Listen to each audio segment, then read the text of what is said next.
I've been working in AI art for a long time, and NFTs, they're kind of almost feel like a missing piece a little bit, because there's a lot of us out there who have been, sharing art on social media, on Twitter, Instagram, wherever, and NFTs have come along and made it possible to actually turn this into something that you can make money from as an artist. Welcome to the Smart Passive Income Podcast, where it's all about working hard now so you can sit back and reap the benefits later.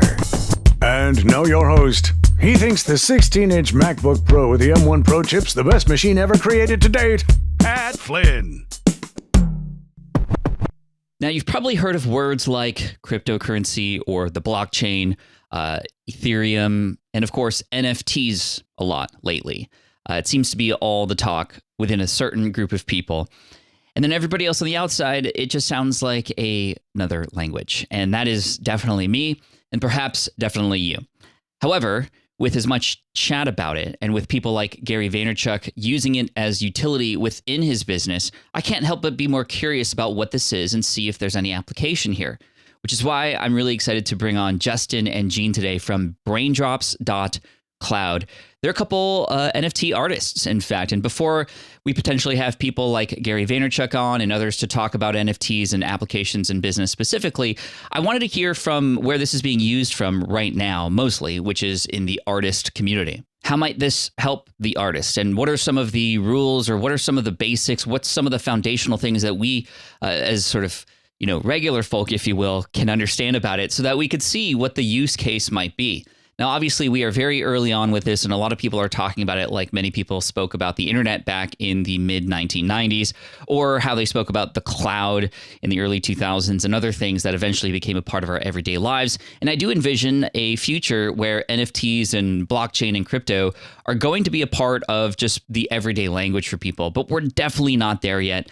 And if you listen to this episode and you're confused, and if you listen to this episode and you're like, well, I don't even know what's going on still, that's okay. This is a learning experience, and this may be the first introduction to this sort of world for you. And if it is, thanks for sticking around with me, because it can be a lot in a short period of time. But again, to get ahead on this, to start understanding it, to at least begin a discussion about it, is really the idea here. And then Justin and Gene. Justin is somebody who has had a lot of experience with crypto and NFT and its use within the artist community. Gene is an AI-based community artist who's using NFTs, and it's just really amazing. And we talk a little bit about Gary Vaynerchuk. We talk about utility within businesses, and I even start brainstorming some ideas as far as utility within communities. And community, as you know, is something that's very, very bullish in my world, and I'm very excited about the future and what's possible here. So sit back, relax. I hope you enjoy this, and just keep an open mind. And I will tell you again, there's a lot of language in here that you might be confused about,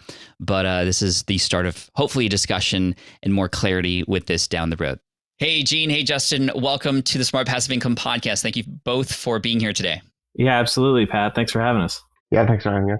This is going to be a lot of fun. If you happen to be watching this on YouTube, you'll notice that Justin's face doesn't look like a human face right now. Justin, for everybody listening and watching, like, what's going on here? What am I looking at?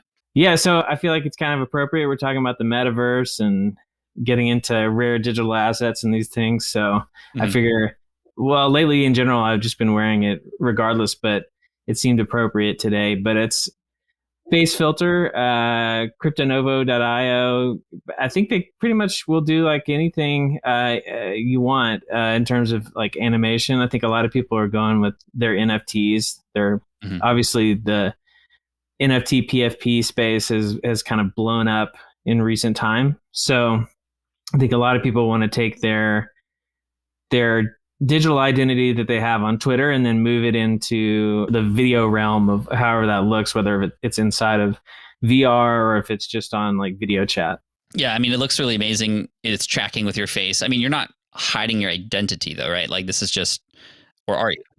No. My name's out there. Okay. I've done like earlier podcasts like without a face filter. Like, okay, it's been a while, probably a couple of years, but yeah, cool. I'm not like totally, but also at the same time, I mean, it's not a terrible, like, I don't mind my name being out there as much, but like, it's not a terrible idea, I don't think, to share my face all the time. I mean, right. Well, I mean, we've heard about the metaverse and what Facebook is doing, and creating this sort of secondary world, and this is how we're going to be meeting people in the future, apparently, in some way. But speaking of meeting people, Gene, why don't you tell us a little quick story about how you two met up and how you guys have been working together?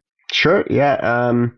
Well, I guess the story started with we got introduced by Pindar, so to one of the other artists who dropped on the first day of BrainDrops, and Justin was interested in creating, basically spearheading this platform idea to get AI artists a place to shine.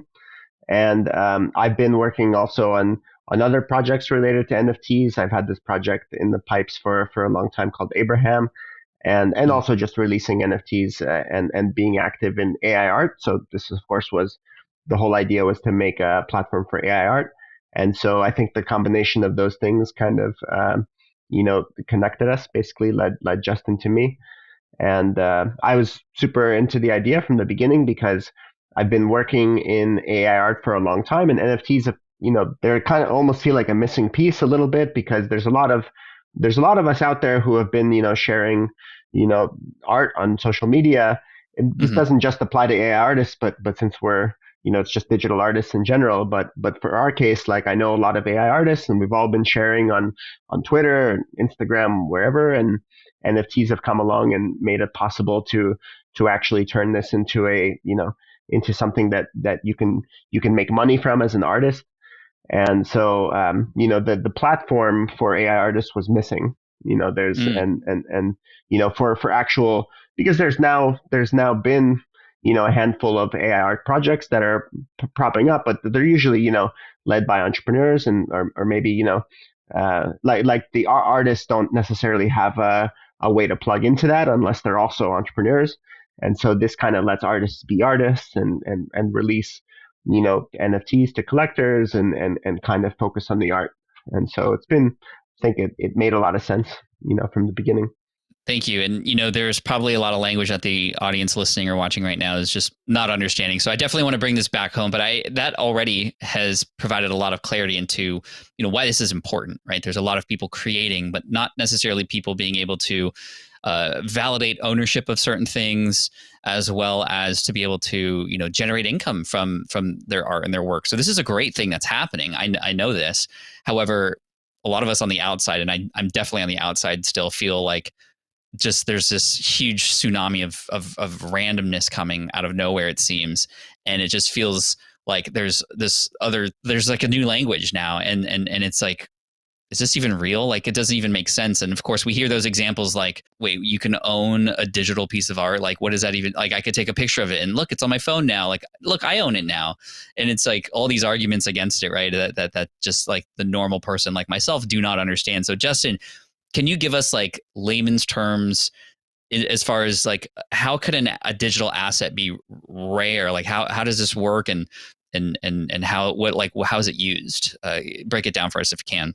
Yeah, of course. So I think that the easiest way to start the explanation is just to start with crypto in general, and then you work up to rare digital assets. So okay, so it relates to crypto, like cryptocurrencies and stuff. Right, exactly. So crypto, in the way that kind of behind the scenes, how it works is it's digital money that basically has a public record of who owns what. So crypto, like Bitcoin, is what's called, it's a word called fungible. It sounds kind of intimidating at first, but it's really simple to understand. So basically what it means is that you have like two or more identical items. So if I have a $5 bill, you have a $5 bill, we can swap $5 bills and we're swapping the same value, right? Mm-hmm.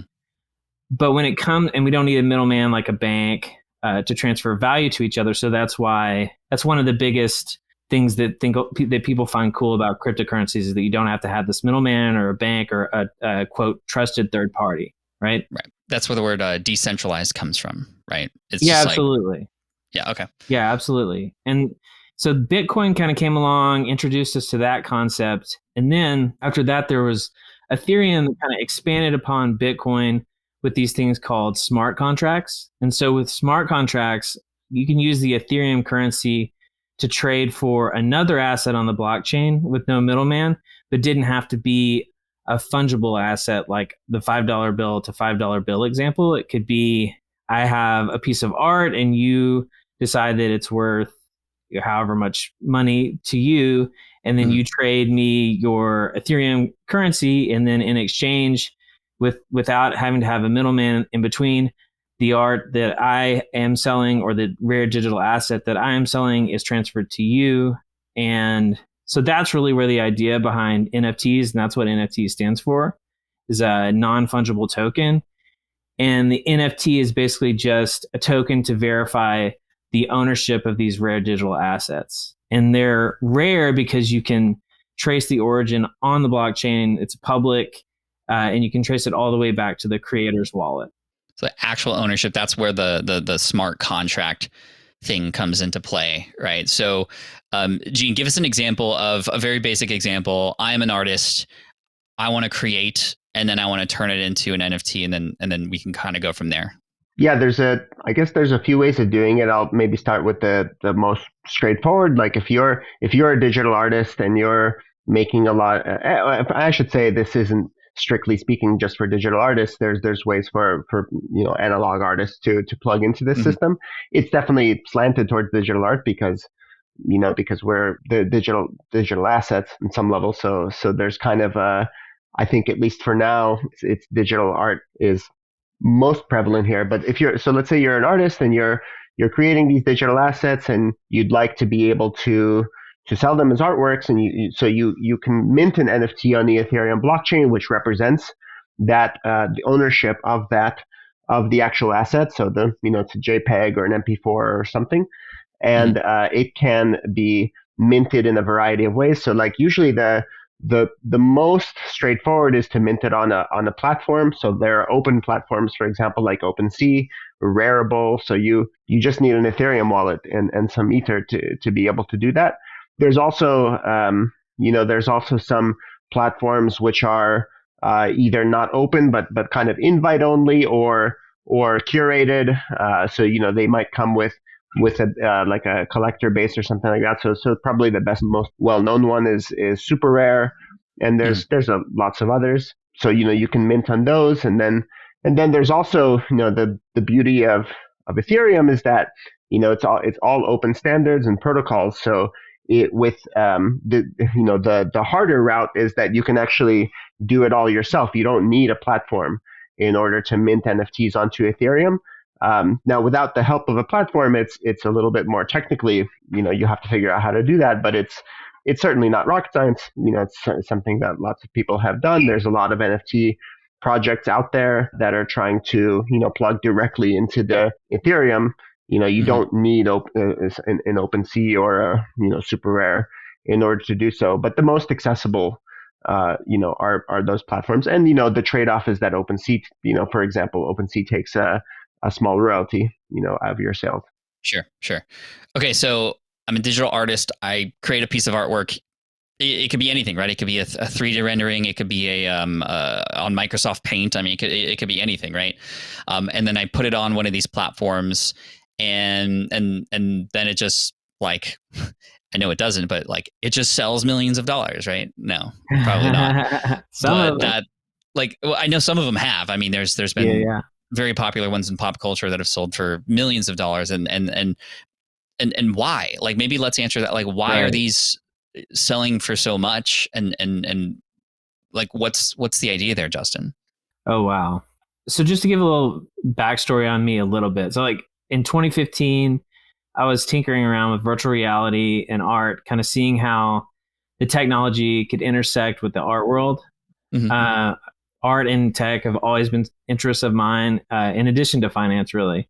So the things that I found the most interesting about virtual reality and art together were preservation and accessibility. So you have the ability to scan. At the time, I was thinking traditional art and scanning paintings and sculptures and stuff like that and putting them into a virtual reality world, which would make them less susceptible to being destroyed through a natural disaster or war or, all kinds of things that have happened throughout history, right? And then in terms of accessibility, obviously not everyone's able to travel around and go to museums. And so if you have a headset, you can go into a museum, you can experience this artwork. It just seemed like a really cool thing to me. In traditional art, in terms of a scan of a sculpture or a scan of a painting, like really high def scans. It's a fair amount of data, but it's pretty low bandwidth when you compare it to other forms of media like long form movies and stuff like that, right? And I was interested in VR, so it just seemed like a good like initial media fit. But I was also into cryptocurrency at the time and pretty active on crypto Twitter over the following couple of years. So that was 2015. Head forward a couple years being active on crypto Twitter. Was lucky enough to find out about CryptoPunks, which is probably one of the most famous NFT projects. Because it was so early on. This was like June of 2017. And it struck me pretty quickly how important this could be. Main things that stood out to me about adding blockchain to the VR and art concept was the additional preservation and permanence value. So we kind of touched on that a little bit. Like when you have a decentralized blockchain, it's more preserved than if you're like stored on a centralized server, and that server could be destroyed and then all that stuff's gone. So in a similar way of a bomb being dropped on a museum, if you only have all the artwork stored in one server, all it would take is those servers to be corrupted or destroyed in some way, and then they're no longer preserved, right? So decentralizing everything and having that information spread out is pretty key. And so that stood out to me really quickly. And then there's the permanence value too. And the Ethereum blockchain has been around not quite as long as Bitcoin, but it's been around a long time. So I feel like it has a strong permanence value there. And I think that's one thing that's kind of resonated with collectors and them wanting to spend, if their willingness to spend a lot of money on an NFT. And these like historical NFTs like CryptoPunks kind of caught on quickly. But then obviously a good example of another like newer NFT that's caught on would be like the Bored Ape Yacht Club, for instance. And they just did an amazing job, I think, branding just in a similar way that like brands like Supreme or just any really like cultural, they created a kind of culture around in the community. It attracted a lot of people to wanting to belong to this community. There was only 10,000 of them.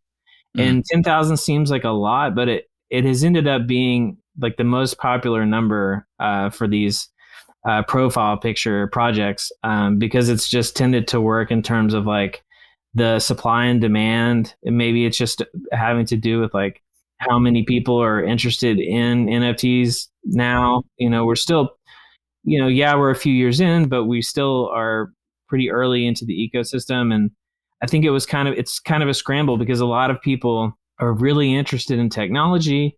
They're interested in art. They maybe don't know a whole lot about art history and stuff, but they can see maybe, especially because they're so interested in technology, there's something about the idea of art and tech intersecting and merging that they want to be involved with it. So I think it created a really high demand and the supply was pretty low in terms of that, and it's just pushed the price up pretty astronomically. And then you also have just the other thing that goes along with crypto, which is some people do a really good job. They have popular YouTube channels and they are pretty active on Twitter, and they're just able to create a buzz and a hype around things, and then that drives the price up as well. So it's really just a supply and demand thing more than anything else, which is one reason why I think it's interesting because like initially you would kind of think that it would be low supply would be super important for an artist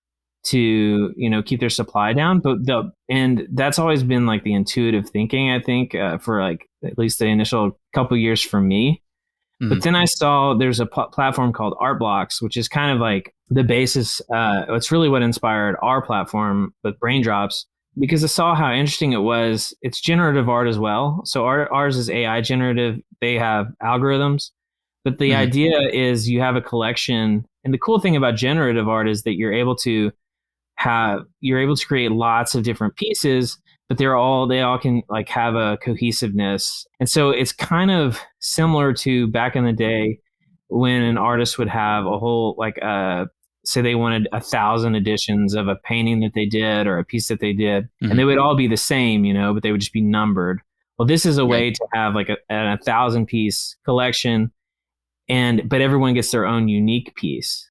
And so because you have so many people involved, I think what happens is it's just like a network effect. It actually, like, you have all of these people who are interested. It's not just one person out there saying, hey, check out this artist. This artist is really cool. You have like 500 or 1,000, depending on how big the collections are, you could have, several thousand people out there that are talking about something, and just more people are naturally going to hear about that. And so it's become like a cool way to create a large fan base for these generative artists, like in a pretty quick fashion. That's so cool. I think when we can make comparisons to the real world and the like physical art, it starts to make a little bit more sense to me. Like when you said, okay, an artist is going to, print 1,000 and only 1,000 of these, and they're going to number them and they're going to sign them and whatnot. There's obviously rarity in that because there's only so many, right? And I love the idea of BrainDrops and having the sort of generative stuff so that every, unique number is actually a real unique piece. That's like, an add-on there. That's kind of cool. But, it almost makes me think of, you had mentioned Supreme, and when we consider like, well, why are people paying $500 for a brick that has the word Supreme on it? Well, it's the brand, and it's the feeling that people have a little bit of ownership in something that maybe others do not get to have. Right. This is why, rare Pokemon cards are, very expensive, because there's only so many, and there's some clout that comes with the ownership of those things. Right. Is that a huge piece of the why people are even interested in this to begin with? It's just a digital version of having something that maybe others don't. Yeah. I mean, I think so much of our lives more and more of our lives are being spent online, that it only makes sense. And it's a very easy way. Like you use the word cloud. I mean, it's a super easy way to, for people to not only say, hey, I'm part, like, this is kind of part of like, my belief system, but also like, these are the things that I own. And yeah, like it's a quick, it is a cloud, like it's fast cloud. I mean, a lot of people got a lot of followers on Twitter basically because of the profile picture that they used, or like the NFTs that they bought. So it was like an immediate social cloud. That's a perfect way to describe it. I think there's also this kind of network effect that goes into it. So, all of just to use CryptoPunks as an example, all of the people who buy CryptoPunks, they have a common interest now in CryptoPunks. Like obviously they're all incented to coordinate in such a way that if they have clout together, their network has clout, and that might translate into appreciation for CryptoPunks. And so, there's also this kind of like implicit incentive for coordinating together to maybe create value around that brand or around that collection. I think CryptoPunks and Bored Apes and they all seem to do that really, really well. And they have a lot of activity. It's not just the artworks, but those networks of people. They're in constant dialogue, and they're constantly, I think Bored Apes in particular, they're famous for having lots of activities in the real world. And I think that all comes from this network effect. Right. I love that thought, and I wanted to talk about that actually next with relation to, we've seen, and in our world, in the entrepreneurial world, we'd heard of Gary Vaynerchuk and what he's done with VFriends, right? And how, he's drawing these little drawings like, empathetic elephant and all these other, characters and whatnot. And that's like the art piece, but it isn't even about the art. And many people will argue, well, like the art's not even that good. It's just Gary's drawings. But that's not the point here. The point is having that particular NFT or buying the one of, 100 of that kind gives you special access to something that others do not get access to. And that's where it's really interesting for us listening, where it's like you are building a brand online. You have followers, you have fans, you have subscribers. And this becomes another way to potentially bring even more fandom into your world. There's even like, imagine if there was a smart passive income token of sorts, where if you had access to that and there were only 500 ones and we could verify whether that was real or not, right? Maybe it does take the visual form of a piece of artwork. Maybe it's like a pixelized version of my face or something. That, again, is not really what matters. What matters is that gives you now the ability to go to my event, and that's your ticket in. Or it gives you the ability to, come to a webinar that only you, if you are a verified user, can get access to. And Gary has now demonstrated this in a way, and it's really interesting because he sold these for a certain amount, right? And there were only so many, and there are no more being made. So the fact that more people want them now, the price has gone up, and I think it's been like, it's like the minimum price of one of those tokens now at the lowest price is like $38,000 now. And I think, correct me if I'm wrong, smart contracts also give you a way as the creator of that NFT, such that if ownership changes hands and money is exchanged or Ethereum is exchanged, you can build in the ability for you to get some of that as the artist, right? Is that like, that's where it's really powerful to me, Gene, right? Like, are there any, like you had mentioned the community with the apes and the punks, and like, is that kind of what you guys are doing too over at BrainDrops, creating that kind of feel for it?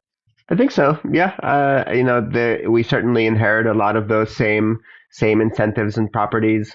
For example, we've had I think six now, I believe, drops, and so each drop has a collector base, and those collectors are we have Discord channels for them, and they're in dialogue, and so there is kind of a network effect that forms around each collection, as well as the platform in general. All of the artists are now connected as well. And cool. We all kind of benefit from BrainDrops doing well. So there is kind of I think that inspires some interaction, and we're still pretty young. We've just been around for 2 months, and so I'm pretty excited. I think we have lots of big ideas like where this can all go. And I look at something like Art Blocks, which after 1 year they had a whole festival, for example. And that's really awesome. I think their community really enjoyed it, and so I'm hoping that we get to that point as well. Community is the future of business, in my opinion, and I think that with that combined with things like this and technology, Justin, like, tell me more a little bit about what you're gonna see what we're gonna see in the future. Like, if you could, based on your experience in the sort of meta and what's going on, like, what do we have to look forward to, and what could we act on now to get ahead on things, especially as business owners potentially? Yeah, for sure. I mean, just to touch a little bit like on the metaverse, it's like, I think people tend to it's such I feel like it's an intense word. Like meta in general is just like kind of like intense, but I really feel like the basic gist, I mean, the word's been around for like 30 years. And the basic gist of it is really just like having a digital life becoming, if not as important, but like more and more important in terms of relation to our physical lives, right? And I don't think there's many people who would disagree that we have definitely headed in that direction. I mean, it's something that doesn't happen overnight, but like over the pandemic and with the affordability of smartphones, just the adoption of all this technology has really, it's exponential, right? Like, technology is not a linear thing. It happens in like an exponential curve, and we're seeing so much happen really, really fast. I mean, I think I heard somebody have the analogy the other day, and it's like, if the history of like human civilization were a novel, like an 800-page novel, just like the last invention of like the light bulb down to like where we are right now would be like the last 2 lines maybe in the book, maybe. Yeah, that's crazy. So I mean, and it's hard to and most of the time you would flip to page like 178 and it would be very similar to page like 750. I mean, generally not a lot had changed, but so I think there's a lot of people who say, oh, well, people always think they're living through crazy times where there's exponential progress, but I do think that it's different now. I really do think that we're and we'll talk a little more maybe about AI and how that works into things, and Gina's like the AI expert, but like for me in terms of the metaverse and where we're heading, I mean, it's like, if you talk about like areas of our digital lives, like just breaking it down into 4 categories, like working, playing, socializing, and shopping. I mean, most people probably do some of those things digitally already. Working, you do like Zoom meetings or remote work with Google Meet. Remote work is becoming super common now. I think almost all companies are pretty much giving it as an option because they kind of have to keep competitive and get good employees. And then playing, you have Roblox and Fortnite. I mean, kids are growing up now And really, I think a lot of play is done online. Socializing, obviously, Facebook's been around. It's crazy to think, but I mean, it's been around for over 15 years. Yeah, maybe getting close to 20. And obviously, Instagram, Snapchat, and all that. And then shopping with Amazon. And I think what'll happen is things become like, I think things are definitely going to head into a more immersive experience. And that's one of the reasons why Facebook changed its name to Meta. I think you'll see, like, I don't know if Facebook has tons of incentive to innovate. I definitely think that they have a lot of incentive to keep eyeballs on their platform. So I think what they'll end up doing is when competitors come along and they're doing some cool stuff on the immersive front, you'll see Facebook gobble them up. But I don't know how innovative they'll be in terms of like software. Obviously, they're doing a great job in terms of like making affordable headsets. Like the Oculus, they make those, and they're like, I don't know, like $200 or $300 now for a pretty good. They're really cheap. Yeah, and they're pretty good, very good. But then it's not just Facebook. I mean, Google's been working on metaverse stuff for a while now too. They had Google Cardboard, a few years ago, and Twitter just has a lot. Very recently, even Gene and I were just talking about it before we hopped on. Like, they have the Facebook profiles. I'm not Facebook, the Twitter, where your profile picture is like a different shape. You can use an NFT now if you subscribe to Twitter Blue. Mm-hmm. And then Microsoft just bought a digital shoe company. They make digital shoes that sell for like up to like 10 grand or more. Did I say Microsoft?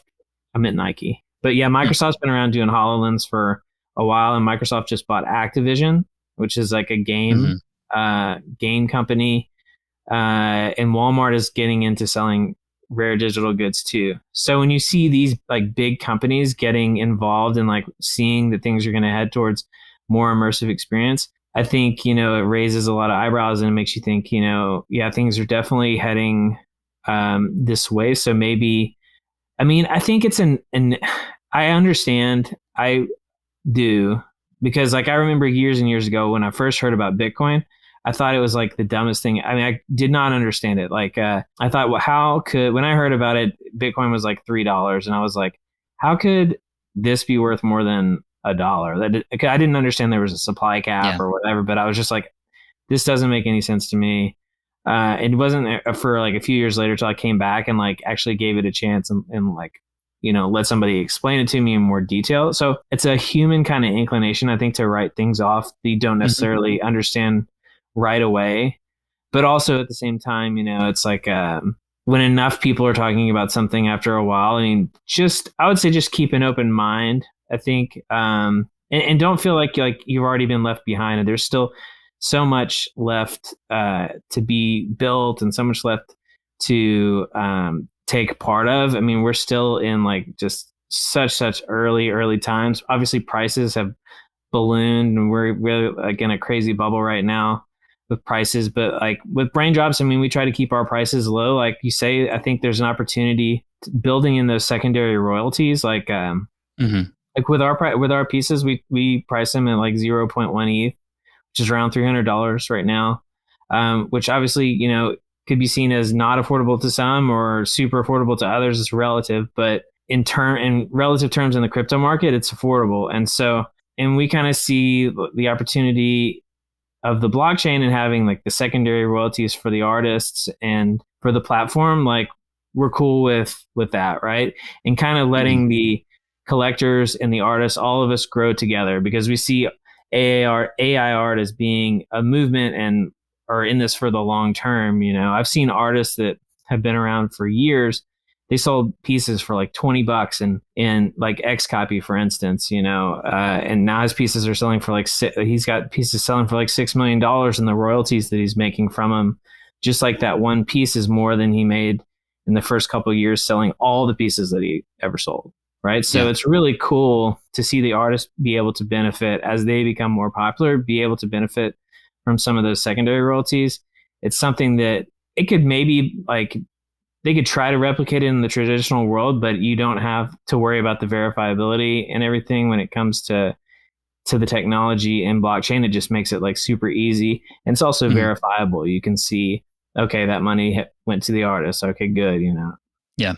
There's just so much more to unpack, I'm sure. And, I know this is over a lot of people's head, but I think it's worth having the start to just discuss this and understand the utility of something like this. Again, I think a lot of people see it on the outside and they're just like, people are throwing their money away, or this is just for like, the crazy people who are technical on the internet right now. But I thought, similar to you with Bitcoin, when I first heard about the internet, I was like, that's weird and I don't understand it. And it just doesn't even seem like anything like that's possible, or there's no utility to it. And obviously it's become something we all use every single day.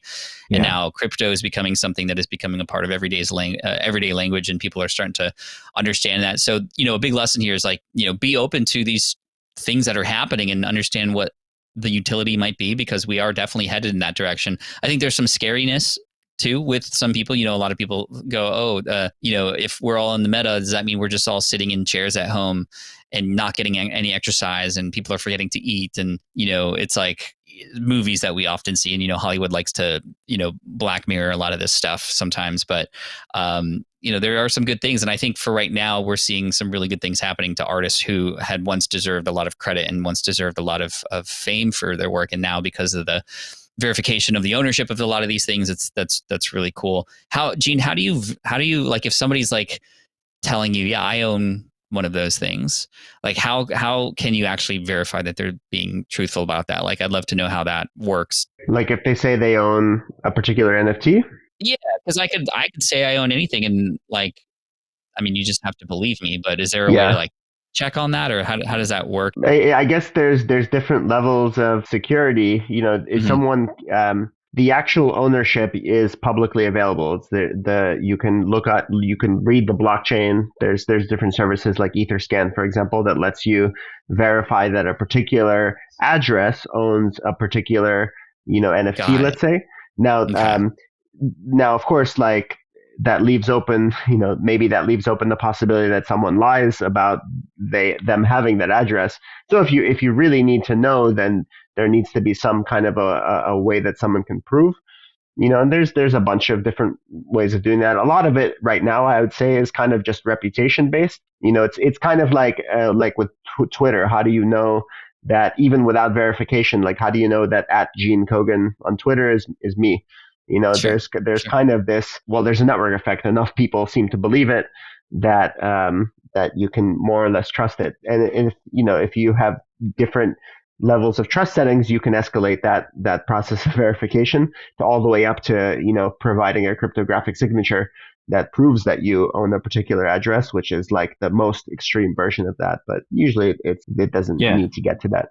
Yeah, I was going to say, like, you could actually sign a transaction and put the link in your Twitter bio, which is some people do if they want to. I mean, it depends on your level of nerdiness.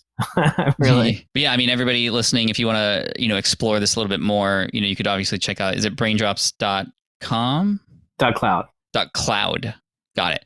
BrainDrops.cloud. And then also, like, for anybody who's like, okay, this sounds interesting, I'm still a little confused, but I want to learn more, what would be your recommendation for just, learning more about this and getting to understand it a bit more? It's like drinking through a fire hose, honestly. So one cool thing is, like, about Discord, it's kind of interesting. So in Discord, you can have different roles assigned to people. So if people aren't super familiar with Discord, it's basically like Twitter, but it's like a little more intimate of a setting. So you have private, So you have these private rooms, and then inside those rooms you have different channels, and then your name actually can show up as a different color. And so inside of that Discord, you can actually sign a transaction. You don't even have to sign a transaction. Actually, you can just like hook up your wallet. It shows that you own that wallet, and then it sees what you own inside of it, and then you can actually change the color of your name. So that's a really easy way. That's one of the reasons I think Discord's kind of caught on. There's multiple reasons, but that was one kind of a fun thing to do inside of Discord that Twitter kind of was late in the game about, in terms of like, I own a piece of whatever this collection is in this Discord, and I can prove it because you can see like my name is a different color than just a regular user. So I could, for example, have like a Flynn coin. I'll just call it like a Flynn coin or a token of some kind. And maybe there's a piece of art related to it or not. But the audience listening could purchase it, for example, and I set the price and I set how many are available. Let's say like 100, right? At $100 or what have you. And then that will give you access to a special, Discord, not just server, like maybe everybody in the community is there, but maybe there's a special sort of VIP area that only people who are verified who have purchased that particular token, like Discord would know and only let those people in to that particular area. Yeah, you can have a channel that's just for particular roles, and those roles can be assigned depending upon what they own in their wallet. And then the cool thing is like about the marketplace is like, okay, maybe a person doesn't want to be a member anymore. Well, they have this token, they could sell it to somebody on the outside for maybe $200. And then they get, a little bit of money back and somebody else gets access. And this is where the supply and demand and sort of economics of this can kind of take off, and why VFriends has just exploded. And so you see the overall market capitalization of something like VFriends. And I mean, it's in like the 9 figures now as a result of just people wanting to get into these events and wanting access to Gary. And that's where for entrepreneurs and community builders, it can become very interesting. I would imagine that there's going to be a lot of other things like Discord that will check for verification of ownership of things in the future, and not just for things you own, but maybe you are the owner and you want to have people, have access to or not. That's really cool and very new. And I think, yes, over a lot of people's heads, they're going to listen to this and go, I have no idea what I just heard. But I think there's going to be a few who are like, okay, there's actually maybe some opportunities here. I'm going to explore this a little bit more. Any final words of advice from either of you for, this world and maybe something to look out for or something to be aware of in case somebody's excited about diving in? Yeah, well, I would just to piggyback on what you were saying too, I would say like Snoop Dogg tweeted out the other day that like ticketing in the future is going to be NFTs. Like one interesting thing, like I think anybody like you can see these certain examples where you kind of have to rely on people. Like you have to trust that they're going to do, like a bank is going to do something, or and owning things. There's a lot of responsibility that comes with decentralization, and I think that's definitely a scary thing. And so it's not necessarily for everybody at this point, honestly, because there's a lot of responsibility and you can lose a lot of money accidentally if you make a mistake and you send Ethereum to the wrong address. I mean, you can't reverse that, right? So there's serious consequences. And so that's not something to take lightly. So just wanted to say that. But like, yeah, I know that your audience is really interested in like business and things like that. So I think just to touch on a few things, like in taking part of the commerce side, like learning to create virtual assets and environments wouldn't surprise me at all if you've talked about like Unity, 3D or Unreal Engine. Those are like super affordable software programs. Some of them you don't even have to pay anything until you make above like $100,000 in a calendar year. Then I think the software is free for Unity. I'm pretty sure that's still the same way. Unreal Engine 5 also is coming out with like if it hasn't come out already, it's coming out with some really crazy updates with like, they makes it just way easier to use. So you can create these huge environments, and it's not as difficult as it used to be, where you had to create multiple versions of things. Like this is what it looks like when it's zoomed in. This is what it looks like when it's far away. Like it's much more scalable. I'd also say like, and this is kind of for people like more on the technical side, like learning Solidity and other object-oriented programming languages for writing smart contracts. That is in massive demand right now. If you can learn Solidity or an object-oriented programming language and learn how to write smart contracts, you can make a lot of money because they're highly in demand. Good ones are, and there's just not enough good programmers out there for all the projects. They can do it to create their own projects, or they can work with other people. If they just want to be on the technical side, they can collaborate. It won't be hard for them to network around and connect with other people who can put all the pieces together, right? Yeah, that's a great opportunity. Yeah, it's just there's massive opportunity for Solidity developers right now. I'm thinking of, so I have this Pokemon YouTube channel. I don't know if you know, but it's growing quite big. And in the Pokemon space, there's a lot of collectors, and I have this like vision for maybe there's like this virtual world that we create for the channel that certain people can get access to, and it's in the meta, and certain events happen there, certain drops of new things happen there. and it just becomes this like, almost like Fortnite, how they run concerts inside of their platform every once in a while, and they do these cool collaborations. And and even talking about Fortnite, right? They sell digital like skins or digital like backpacks, digital other things that you can put on your character, and there are only a certain number of them, or they're only available for like a certain day. And there's so much transaction. I mean, this is why Fortnite itself was like $1 billion company at one point, and it was only selling digital assets that literally didn't even change the games. Right, you didn't even have to have it, right? You can still play the game without it. Yeah, it's kind of crazy. So, man, there's so much to unpack here. I'm sure this won't be the last time we talk about NFTs in the future. Yeah, VR chat too is a good place for people to look at. Like VR chat it's free. Like people can use it, and you can look at it inside of VR. And they're just doing a lot of cool things because it's a lot of builders who are they are passionate and they want to build cool stuff. I mean, I think that a lot of times, like the coolest things come out of that initial just passion to make cool stuff. And it's not necessarily like the idea of monetizing it comes later, but like less technical. You don't even have to be super technical to check something like that out. Maybe see about like creating community within there, linking up with people who are builders inside there. And then try not to rush into, like, if you're interested in like NFTs or like investing in NFTs and stuff, I would say like definitely like be patient. Try to find the people that you can trust in the space and the people that are building the things that you would build yourself if you had the technical tools to do so, right?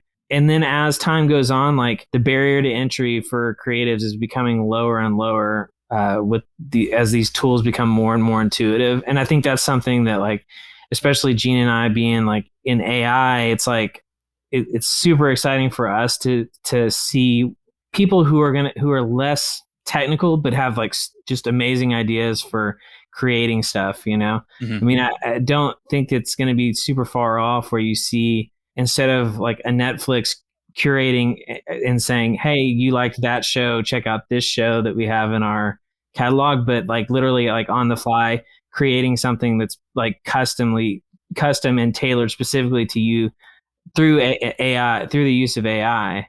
But you can kind of dive into, if even like non-technical people can look at tools like Artbreeder or Wombo or Wizard WZRD, which is one of the artists, Xander, who had a drop on our platform a couple weeks ago.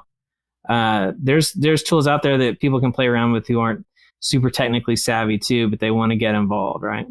Yeah, this is really cool. I'm on BrainDrops.cloud right now. Gene, I'm seeing some of your loops. They look really amazing. And it's cool that those are all AI generated. That's awesome. That's really neat. Yeah. And Gene, just to toot Gene's horn a little bit before we go, I'll say like one of the cool things, and Gene is like so also have, there's 3 co-founders, and Punk 2513. He does all of he's like our technical co-founder on the web development side and the Solidity side. And then there's like Gene that does all the AI stuff. So Gene is like super plugged into the AI world, was one of the first people to create GAN artwork. I think he and another academic in 2014, 2015, around that time, created some GAN stuff, and Gene kept with the art stuff. So he's an OG when it comes to AI artwork, so it's really fortunate. All the pieces kind of came together, and we all serve our different. I kind of come from like the collector perspective and in the NFT side, and then Gene's the AI expert, and then we have 2513 that's doing all the back end stuff. So yeah, there's a lot of plans to the future. I know that we're cut short a little bit on time, but this hopefully wasn't too technical, for your audience. But that was great. If you find it interesting, it'd be fun to come back maybe and talk another time. That's great. Well, it's exciting what's happening, and it's cool that you guys are sort of on the forefront and being innovative. And thank you for a lot of the education and sort of just bringing it down to sort of normal terms for us. For others, it still might be a little over our heads, but I'm definitely interested, especially as a community owner and somebody who wants to build, fans and create this idea that, we all belong together kind of stuff. It's just really exciting. So thank you for helping out, both of you, Gene and Justin. Thanks for your time, and we'll talk soon, I hope. Awesome. Thanks a lot, Pat. Yeah, thanks for having me. All right. I hope you enjoyed that interview with Justin and Gene. Again, you can check out their website and their NFTs that they have available. And again, just start exploring that world. We have a lot of resources in the show notes as well. But if you want to check them out, BrainDrops.cloud. A lot of Gene's work is just very fascinating to look at. And again, the application of this in community and experiences similar to what Gary's doing is just really fascinating. I imagine that we're going to see a lot of that in the future. There is a podcast that I follow on YouTube called Colin and Samir, and they just came out with an episode that talked about how you could own part of Mr. Beast's channel.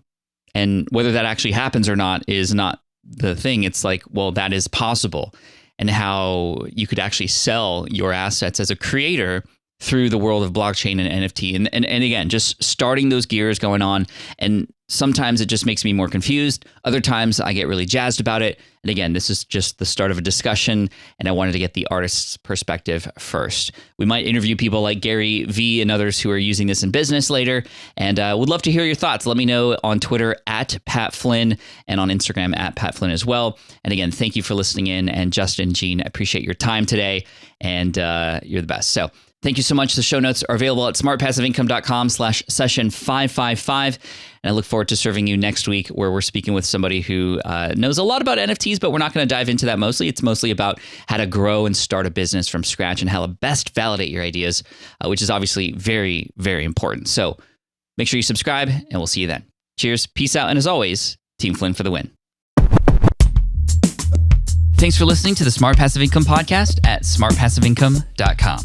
I'm your host, Pat Flynn. Our senior producer is Sarah Jane Hess. Our series producer is David Grabowski. And our executive producer is Matt Gartland. Sound and video editing by Sean West Media. The Smart Passive Income Podcast is a production of SPI Media. We'll catch you in the next session.